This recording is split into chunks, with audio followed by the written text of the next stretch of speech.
নমস্কার, কেমন আছো সবাই? আশা করছি সবাই খুব ভালো আছো। আমি জাগৃতি। আজকে অনেক দিন পর একটা ছোট্ট মিনি ব্লগ নিয়ে আসলাম।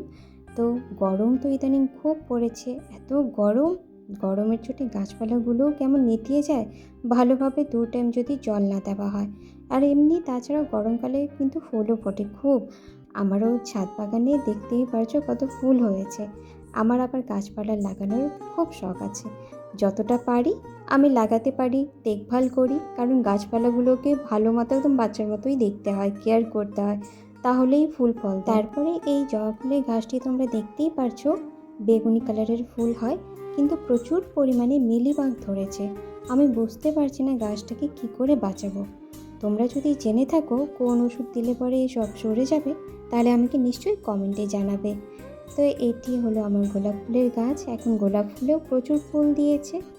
তারপরে তো এত গরম, তা সত্ত্বেও সকাল সকাল মনটা একটু চায় যে একটু চা করে খাই। সহজে আমি দুধ চা খাই না, তবুও আজকে ইচ্ছে হচ্ছিলো যে একটু নিজের জন্য দুধ চা বানিয়ে একটু খাই। এত গরম, তা সত্ত্বেও তোমাদের কি দুধ চা ভালো লাগে? নিশ্চয়ই আমাকে কমেন্টে জানাবে। তো ব্যাস, একটু সকালে নিজের জন্য দুধ চা করে তারপরে ভাবছিলাম আজকে আমি আমের আচার দেবো, যেহেতু আম নিয়েছিলাম আচারের জন্য। তারপর তো ধুয়ে ভাবলাম এটাকে ভালো মতো আমি কেটে নেব। আম কাটতে গিয়ে তো আমার অবস্থা খারাপ, মনে হচ্ছে আমি যুদ্ধ করছি, এত ভিতরে শক্ত, তা সত্ত্বেও কোনো রকম করে কাটতে হয়েছে। পরপর আমি সবগুলোকে ভালো মতো কেটে নিয়েছিলাম। প্রথমে ভেবেছিলাম চাকুর সাহায্যে আমি কেটে নেব, তারপরে দেখছি না, বটি ছাড়া উপায় নেই। তবে হ্যাঁ, আম কাটার জন্য কিন্তু আলাদাই একটা বটি পাওয়া যায়, সেটা আমার কাছে ছিল না। আমার কাছে যা ছিল আমি সেটা দিয়েই আর কি কেটে নিয়েছি। তো সবগুলো আমকে ভালো মতো কেটে নিয়ে তারপরে জলের মধ্যে এটাকে আমি চুবিয়ে রাখবো 5 থেকে 6 ঘন্টা। আম কাটার পর আমগুলোকে যদি এতক্ষণ ধরে 5 থেকে 6 ঘন্টা যদি ভিজিয়ে রাখা হয়, তাহলে কি হয়, আমের যে কষগুলো থাকে সেটা বেরিয়ে যায়। তারপরে সেটাকে আবার ভালো মতো ধুয়ে আবার ছেঁকে নিয়ে নাও।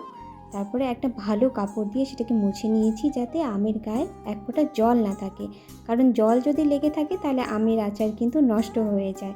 সেই জন্য ভালো মতো মুছে নিয়ে এটাকে আবার আমি শুকোতে দিয়েছিলাম রোদের মধ্যে। মিনিমাম আমি 3 থেকে 4 ঘন্টা শুকিয়েছি। যখন ভালো মতো শুকিয়ে গেছে, তারপরে এর মধ্যে আমি দিয়েছি পরিমাণ মতো লবণ, হলুদ দিয়ে ভালো মতো এটাকে মেখে নিয়েছি।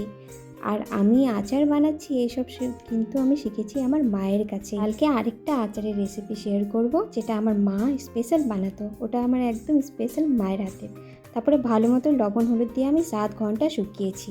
তারপরে সর্ষে তেল গরম করে তেলটা একটু ঠান্ডা করে দিয়ে তারপরে একটি ভাজা মশলা তৈরি করেছিলাম, যার মধ্যে দিয়েছিলাম সর্ষে, মৌরি আর জিরে, গোটে ধনে আর একটু মেথির দানা ড্রাই রোস্ট করে নিয়েছিলাম। তারপরে এতে দিয়েছিলাম লবণ, হলুদ, স্বাদ মতো নুন, কালো জিরে, জোয়ান, সব মৌরি সব দিয়ে ভালো মতো এটাকে মিক্স করে নিয়েছি। তারপরে শুকানো আমগুলো দিয়ে এটা ভালো মতো মিক্স করে নিলেই তৈরি হয়ে যাবে আমের আচার। তবে হ্যাঁ, আমের আচারটাকে কমসে কম 2 থেকে 3 দিন রোদে শুকাতে হবে, তাহলেই কিন্তু সুন্দর আমের আচারটি নরম তুলতুলে হবে। তো এই দেখতেই পারছো, এইভাবেই আমি আমের আচারটি তৈরি করেছি। তোমাদের যদি ভালো লেগে থাকে অবশ্যই আমের আচারটি এভাবে বানাতে পারো তোমরাও।